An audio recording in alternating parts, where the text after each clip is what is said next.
Dapat sa'yo sampalin. Ito ang binitawan ni OWA Administrator Arnel Ignacio kay Pora Loca Vega dahil sa paggaya nito sa sagradong imahe ng Poong Nazareno at pagkanta ng Ama Namin at ginawang katatawanan sa loob ng bar. Makikita sa video na naghihiyawan ang mga taong nakapalibot sa kanya habang kinakanta ang sagradong kanta sa simbahan, na sinasabayan pa niya ang kanta ng interpretative actions, headbanging at rock and roll hand gestures. Makikita naman sa TikTok account ni Pora Loca Vega ang kanyang food review video sa sagradong Ostia Bread na tinuring na banal na tinapay ng mga Katoliko na tinatawag nitong International High School. Makikita sa video na hinati nito ang ostia at sinabing crispy sabay subo at binigyan pa niya ito ng ratings. Overall, I gave 8.5 out of 10, really good. Nabastusan si OWA Administrator Arnel Ignacio sa ginawa ni Pora Loca Vega kaya pinuna niya ito at binatikos, kahit kapwa niya ito LGBTQ. Pinaliwanag rin ni OWA Administrator Arnel Ignacio na mayroon umanong magandang plano ang Pangulong Ferdinand Bongbong Marcos para sa mga LGBTQ. Kahit si First Lady Lisa Araneta Marcos ay may magandang plano na mismong ang First Lady pa daw ang magsulong na magkakaroon ng komisyon ang LGBTQ.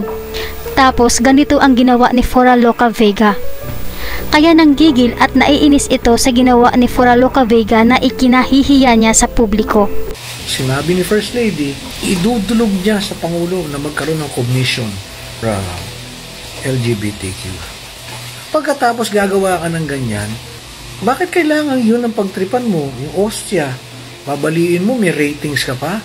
Dapat sa'yo, sampalin eh. 8 out of 10. Nag-object naman ang Daily Catholic Pax Unexposed sa video ni Pora Loca Vega sa food review nito kung saan pinakita nito ang ostia na may IHS na tinatawag nitong International High School.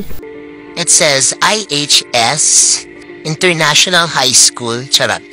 Objection Pora Loca Vega. IHS is the monogram of the Holy Name of Jesus. It means Jesus Hominum Salvator, Latin, or Jesus Savior of men in English. Not International High School, baklang to. Wika ng Daily Catholic Pax Unexposed. Maging ang ilang mambabatas at membro ng LGBTQ community ay pinuna ang kabastusan na ginawa ni Pora Loca Vega. Kahit si Congressman Geraldine Roman na isa ring membro ng LGBTQ ay pinuna rin ang viral na kabastusan ni Pora Loca Vega. Pinaliwanag nito na marami sa mga Katoliko ang nagmamahal sa Poong Nazareno kaya nasabi nito, paano kung gawin ring katatawanan ang litrato ng magulang mo? Matutuwa ka ba? Dapat umayos tayo. Ito ang binigay na paalala ni Bataan 1st District Representative Geraldine Roman. Sa kabila ng samot-saring batikos, nanindigan si Pora Loca Vega na hindi niya buburahin ang kanyang video. Hindi rin niya kailangan humingi ng dispensa sa kanyang ginawa. Ngayon ay pinag-aaralan na ng mga mambabatas kung ano ang isasampang kaso kay Pora Loca Vega. Dahil sa pagmamatigas nito, imbis na humihingi ng kapatawaran sa kanyang maling ginawa, ay pinaninindigan pa nito na tama at walang mali sa kanyang ginawa. Ayon sa isang netizen, dapat umanong mahiya si Pora Vega sa kanyang ginawa sa paggaya sa sagradong Panginoon ng mga Katoliko at paggamit nito ng hostya sa kanyang content.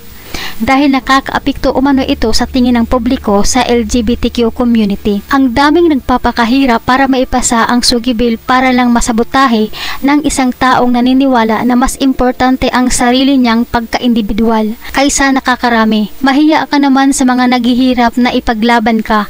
Hindi lang ikaw at followers mo ang LGBTQ sa Pilipinas. Ayon pa sa isang netizen, noong una, yung Lord's Prayers ang binastos mo.